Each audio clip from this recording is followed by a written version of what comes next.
Assalamualaikum warahmatullahi wabarakatuh. Saudara, baik, kita ketemu lagi dalam Fisika 1 dan sekarang saya akan membahas tentang kinematika dua dimensi ya.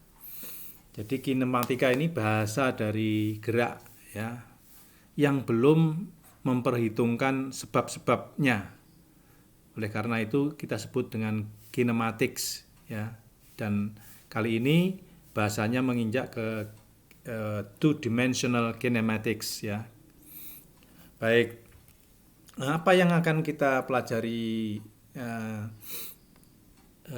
dalam satu sesi ke depan ini adalah pertama meresum kemarin gerak proyektil ya, projectile motion. Kemudian nanti akan kita bahas circular motion atau gerak melingkar. Dan kemudian nanti sedikit ada bahasan tentang dimensional analysis ya. Sebuah trik untuk mengecek apakah Anda sudah secara konsisten memahami formula dan konsep-konsep yang diajarkan pada kuliah ini. Baik, pada bahasan yang lalu Anda sudah belajar tentang projectile motion ya. Ini dua dimensi ya, gerak peluru seperti ini dua dimensi ya. Kalau dia ditembakkan seperti ini, nanti akan lintasannya akan seperti ini.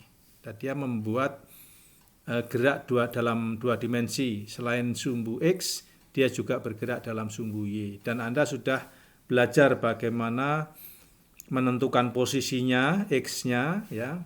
Posisi searah sumbu X-nya Anda sudah tahu, belajar begini.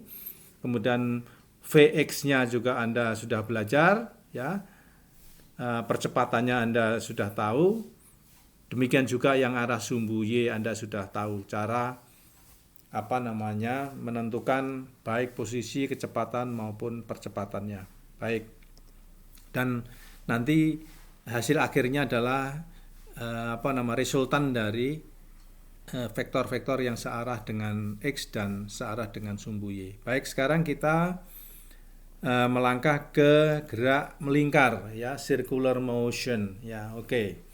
Baik, sekarang pandang sebuah titik hijau ini. Titik hijau ini bergerak melingkar ya, bergerak melingkar. Bisa begini ya, searah dengan jarum jam. Bisa dia berlawanan dengan arah jarum jam. Nah, biasanya di dalam lazimnya kita mengarahkan kepada gerak yang berlawanan arah jarum jam. Tidak apa-apa, kebalik-balik juga tidak apa-apa sebenarnya. Tapi ini biar konsisten dengan buku-buku dan bahasan yang lain ya. Jadi sebuah titik di hijau di sini itu, kalau dia dipetakan dalam sumbu X dan sumbu Y di sini, dia selalu punya posisi berapa posisinya searah sumbu X dan berapa posisinya searah sumbu Y. Selalu ada dua nilai.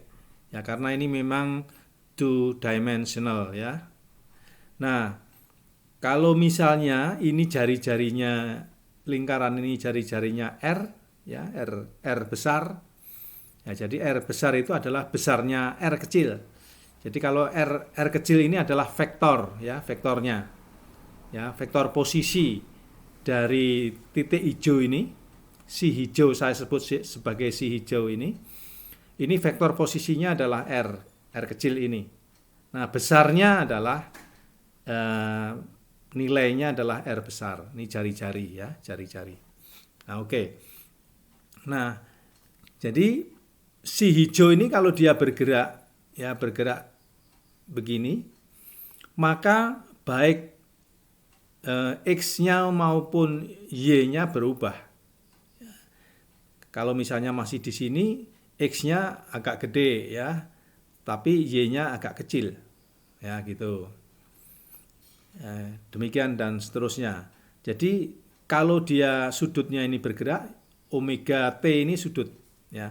Ini anggap theta ya, seperti yang di kanan ini. ini anggap sebagai theta. Jadi tetanya itu didefinisikan sama dengan omega T. Kenapa? Karena sudutnya itu berubah-ubah. Nah, berubah-ubah tergantung kecepatan sudutnya. Jadi kecepatan sudut omega dikalikan waktu, ya. Kecepatan kali waktu ini adalah sudut, ya. Kecepatan sudut dikalikan waktu ini adalah sudut, ya, theta. Jadi theta sama dengan omega dikalikan T. Jadi kalau omeganya berubah, ya, tetanya berubah lalu omega T-nya berubah, maka posisi X dan posisi Y-nya berubah. Berubahnya seperti ini. Anda sudah tahu kalau dia mengapit sudut begini, maka ini menjadi R cos, ya. R cos sudut. Ya, sudutnya R cos theta lah kira. Sehingga ini bisa disebut juga R cos omega T. Ingat bahwa omega T itu adalah theta. Sedangkan posisi searah sumbu Y ini R sin omega T, ya. Jadi seperti itu. Agak gampang, ya, agak gampang. Gitu ya. Oke. Sekarang kita pindah ke gambar yang sebelah kanan, ya. Jadi kalau sudutnya itu berubah, ya, sudutnya berubah dengan kecepatan omega, gitu, seperti itu, maka akan lahir si hijau ini, ya. Sesungguhnya kecepatannya itu ini seperti ini, ya, arah tangan sial begini, ya, menyinggung, arah garis singgung, ini V-nya. Jadi kalau di sini V-nya berubah lagi seperti ini arahnya, ya. Jadi ini kita membahas gerak melingkar beraturan, artinya kecepatan atau lajunya ini tetap, tapi arahnya yang berubah, jadi berbelok seperti ini, ya. Nah, kalau ada kecepatan yang berubah, ya, meskipun lajunya tetap tapi arahnya berubah-ubah, berarti di situ ada gaya yang bekerja pada si hijau. Ini yang dinamakan gaya sentripetal, ya. Gaya sentripetal. Ya, jadi pada si hijau ini bekerja gaya sentripetal. Tapi dalam sesi ini saya tidak akan membahas tentang gaya ini, ya, tapi kinematiknya dulu, ya, kinematiknya dulu. Ya, nanti gaya ini dipelajari di bab tentang hukum Newton, ya, gitu. Nah, sekarang saya jelaskan dulu konsep-konsepnya. Ya, pertama, ya, kalau Anda berhadapan dengan gerak melingkar, konsep pertama yang tidak boleh hilang adalah jari-jari. Nah, itu harus Anda simpan, ya. Konsep tentang jari-jari itu harus Anda simpan, karena itu selalu akan muncul dalam persamaan-persamaan gerak melingkar. Ya, sama dengan waktu Anda membahas gaya-gaya yang bekerja pada suatu benda, gaya gravitasi itu pasti dia bekerja. Ya. Nah, di dalam gerak melingkar ini yang bekerja adalah yang konsep pertama yang harus Anda ingat adalah jari-jari, ya, jari-jari. Dan itu harus sudah di luar kepala, jari-jari. Nah, selain jari-jari, yang harus Anda ingat, Anda simpan di dalam kepala adalah yang kedua adalah tentang keliling dari lingkaran ini. Nah, seperti Anda ketahui kalau jari-jarinya R, maka keliling yang ditempuh ini adalah 2pi kali R, ya. Jadi di dalam gerak melingkar itu istilah-istilah keliling lalu 2pi lalu R itu selalu muncul. Ya, pi selalu muncul, 2pi selalu muncul, ya. Makanya itu harus Anda Anda simpan di dalam kepala. Ya, 2pi R itu kelilingnya. Ya, 2pi R kelilingnya. Ya. Gitu. Nah, oke. Jadi kalau satu putaran dia menempuh gerak satu putaran dari hijau sampai ke hijau lagi begini, maka yang ditempuh itu sudutnya adalah 360 derajat. Ya. Saya ulang, kalau dia bergerak melingkar satu putaran, itu sudut yang ditempuh 360 derajat. Ya. Artinya itu adalah 2pi. Ya, 360 derajat itu sama dengan 2pi radian. Ya. Nah, keliling yang ditempuh berapa? 2pi r. Anda ingat ya. Jadi sudutnya itu yang ditempuh itu 2pi, kelilingnya 2pi r. Jadi antara sudut dan keliling ini saling berhubungan.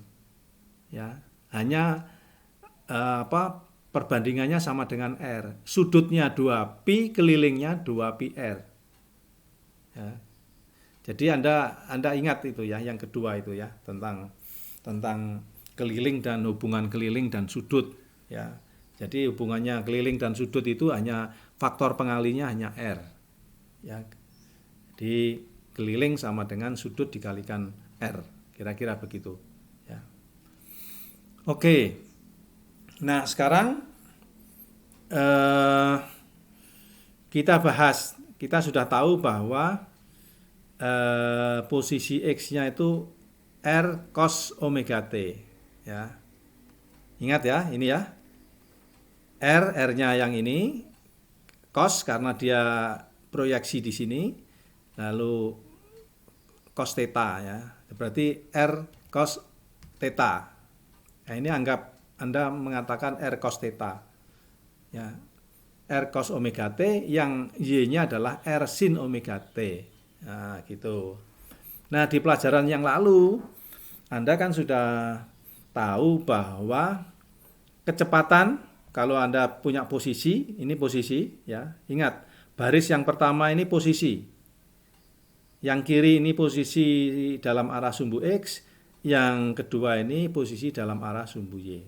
Nah, kalau Anda tahu ingin kecepatan dalam arah sumbu X, Anda turunkan ini terhadap waktu. Demikian juga kalau Anda ingin tahu kecepatan searah sumbu Y, Anda turunkan posisi ini terhadap waktu. Nah, R itu konstan karena dia jari-jari. Jadi dia kalau diturunkan terhadap waktu dia nggak terpengaruh, dia tetap R ya, tetap R begini. Nah, cos omega T kalau diturunkan terhadap waktu, omeganya keluar. Ya, omeganya keluar ke sini bergabung dengan R di sini. Lalu yang cos ini menjadi sin. Ya. Persis. Ya, sudut-sudutnya persis, nggak berubah. Jadi cos itu kalau diturunkan terhadap waktu, ya, cos omega T diturunkan terhadap T itu menghasilkan min sin. Maka di sini istilahnya min R ini bawaan dari sini. Lalu omega ini karena diturunkan, ya, ini kan sudutnya omega T, omeganya keluar menjadi begini, sin omega T. Ya, demikian pula untuk kecepatan dalam arah sumbu Y, ya ini diturunkan. Kalau ini diturunkan, sin ini tuh kalau diturunkan menjadi cos. Ya, sehingga omeganya keluar lalu berubah menjadi cos. Nah, seperti ini. Ya. Ini kecepatannya. Jadi kalau gampang sekali, kalau kecepatannya dalam satu sumbu X begini, sumbu Y begini. Ya, tinggal ini diturunkan terhadap waktu. Bagaimana percepatannya? Ya diturunkan sekali lagi. Ya, turunkan sekali lagi. Jadi ini kalau diturunkan sekali lagi, ini tetap, min R-nya tetap, lalu sin diturunkan terhadap T, sin omega T. Berarti menjadi cos ya, tapi omeganya keluar. Omeganya keluar bergabung menjadi omega kuadrat, lalu cos omega T ya. Lalu di sini juga demikian, ini cos diturunkan menjadi min sin. Jadi ini berubah lagi menjadi min ya. Min omega kuadrat karena ini keluar, omeganya bergabung dengan sini menjadi omega kuadrat sin omega T ya. Nah, coba Anda perhatikan benar ya. Anda perhatikan yang ini. R cos omega T. Persis seperti ini kan? R cos omega T ini sama dengan X. Berarti persamaan AX ini, percepatan dalam arah sumbu X ini sama dengan min omega kuadrat, ini omega kuadrat, dikalikan X. Karena R cos omega T ini sama dengan X. Nah, gitu ya. Menjadi simpel akhirnya. Formulanya menjadi simpel. Demikian juga yang AY.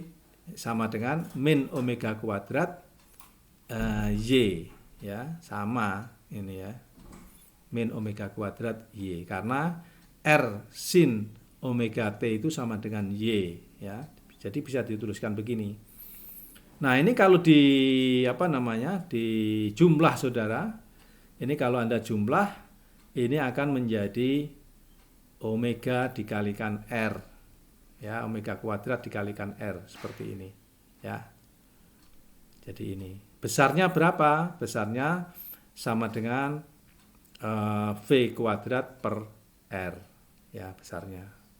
Nah, kalau sudah begini, ini Anda resultan, akan menjadi seperti ini, dan ini arahnya adalah arah jari-jari. Jadi percepatannya itu percepatan arah radial, ya, arah radial. Jadi selalu titik hijau itu selalu ditarik menuju ke pusat.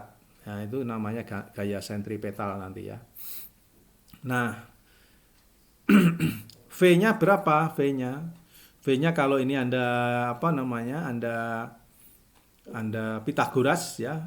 V-nya kan Anda Pitagoras, maka akan ketemu ini. Ya, ingat bahwa sin kuadrat ditambah cos kuadrat itu sama dengan 1 ya. Kalau ini Anda cari Pitagorasnya, maka Anda akan ketemu ini. R dikalikan sudut. Ini adalah V-nya atau lajunya. Ya, gitu. Jadi agak gampang sekarang menganalisis gerak melingkar beraturan. Ya. Nah, ini konsep-konsep ringkasannya seperti ini. Trajectories with gravity near the surface of the earth and no air resistance, ya. Jadi gerak di dekat permukaan ya, dari permukaan tanpa ada gaya gesekan dari udara atau gaya gesekan yang lain. The velocity is constant in magnitude, ya. Jadi kecepatannya itu konstan, lajunya konstan, but changes directions, ya. Tapi arahnya berubah. It points tangentially. Arahnya adalah garis singgung. Tangensial itu garis singgung, ya. Kalau normal itu tegak lurus, tapi kalau tangensial itu garis singgung. Ini namanya arah percepatan itu namanya arah radial. Yang tegak lurus dengan arah radial ini namanya arah tangensial, ya. Makanya disebut dengan tangentially gitu ya. The acceleration is constant in magnitude but changes direction. Jadi percepatannya itu konstan, ya, tapi arahnya yang berubah, ya. It points radially inward. Jadi arahnya itu arah radial menuju ke dalam, ya. Besarnya kecepatan itu adalah V kuadrat dibagi dengan R, ya. V kuadrat dibagi dengan R, ya, seperti ini. Boleh Anda tuliskan begini, boleh begini, it's up to you ya. Oke. Contoh sekarang. Contoh. The moon revolves around the earth for 28 days.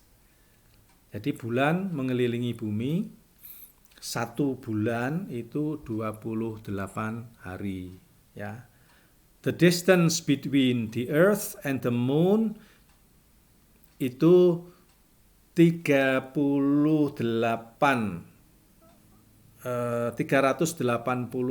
ya, 380.000 kilometer. Nah, Anda sudah tahu itu, 1 bulan itu 28 hari Anda sudah tahu. Dan jaraknya bulan ke matahari Anda juga bisa cari di Google, juga bisa, gampang sekali, 384 ya, 380-an sekian ribu kilometer, ya. Nah, pertanyaannya kira-kira Anda membayangkan linear speed-nya bulan itu berapa? Linear speed itu artinya gerak translasinya, ya, berapa meter per detik kira-kira, ya. Bisa mengelilingi bumi sedemikian cepat, itu hanya 28 hari bisa mengelilingi bumi, ya. Itu kira-kira kecepatannya berapa? angular velocity-nya berapa, kecepatan sudutnya.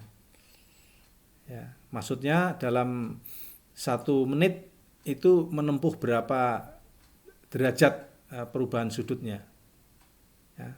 Lalu ditanyakan tentang percepatan sentripetal. Ya, baik, kita bahas sekarang. Solusinya gampang sekali. Anda tahu keliling dari bumi, S keliling. Dan keliling itu selalu kan, tadi saya katakan berkali-kali, di dalam gerak melingkar itu mesti ada R-nya. Ya, lalu dikalikan 2pi. Ya, 2pi R ini adalah keliling dari bumi. Ini kalau Anda masukkan, Anda hitung-hitung besarnya sama dengan ini. Ya. Oke. Waktunya 28 hari. 28 dikalikan 24 jam dikalikan 3.600 detik. Ya. Jadi seperti ini. Ya. Hasilnya. Berarti kalau begitu kecepatannya ya keliling dibagi dengan waktu. Ya, keliling dibagi dengan waktu. Ini bukan kali ya, ini bagi ya. Ini supaya Anda kritis saja. Ya, bagi. Nah, ketemunya adalah 99 meter per detik. Ya.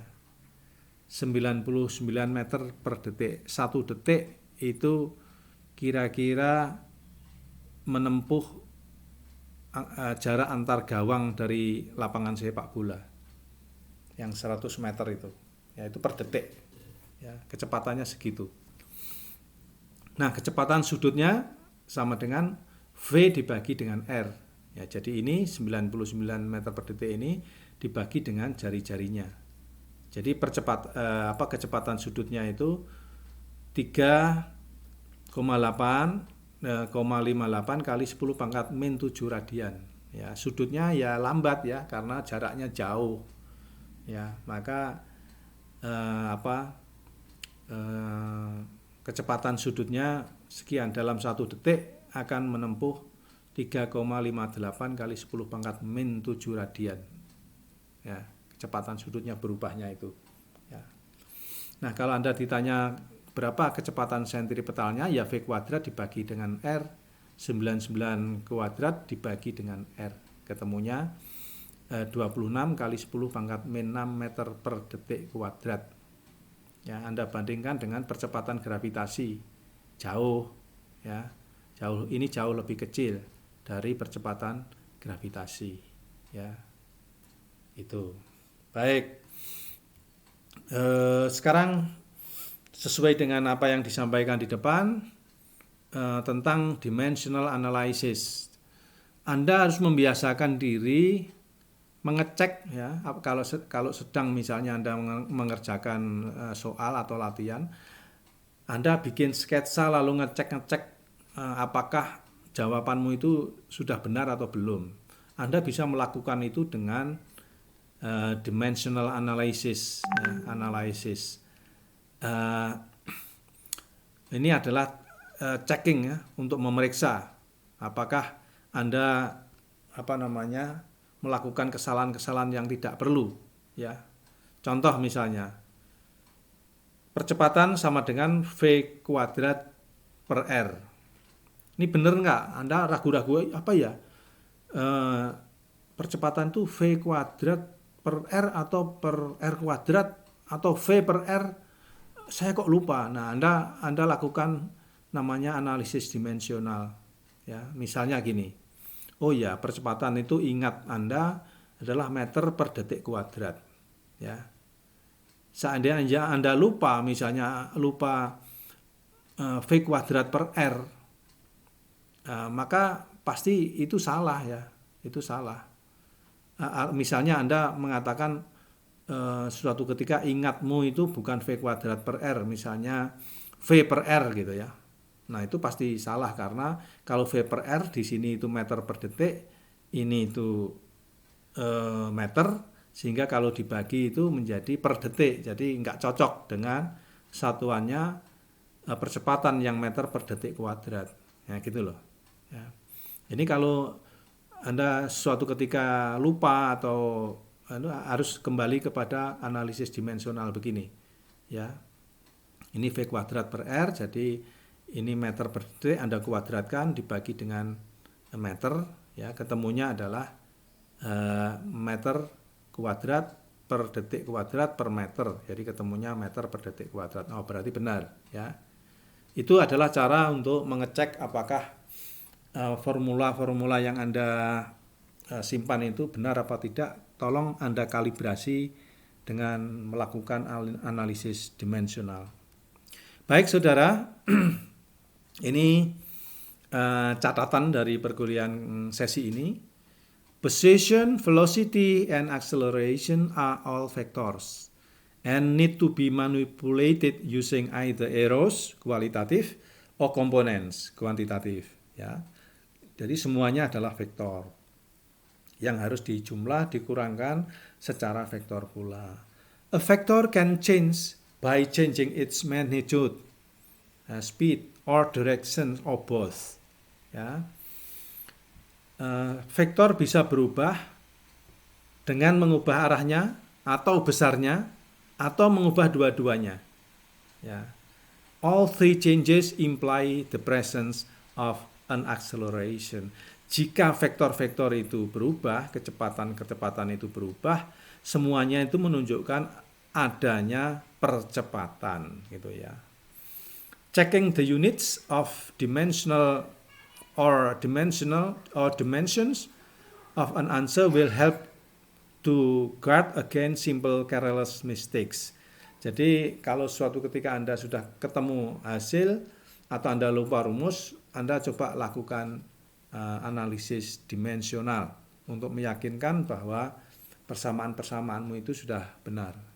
Oke, demikian saudara pada kuliah hari ini. Terima kasih. Kita ketemu lagi di forum Kulino. Pastikan pertanyaan-pertanyaan Anda akan kami jawab di forum itu, dan partisipasimu di dalam forum itu akan dianggap sebagai presensi. Terima kasih. Wassalamualaikum warahmatullahi wabarakatuh.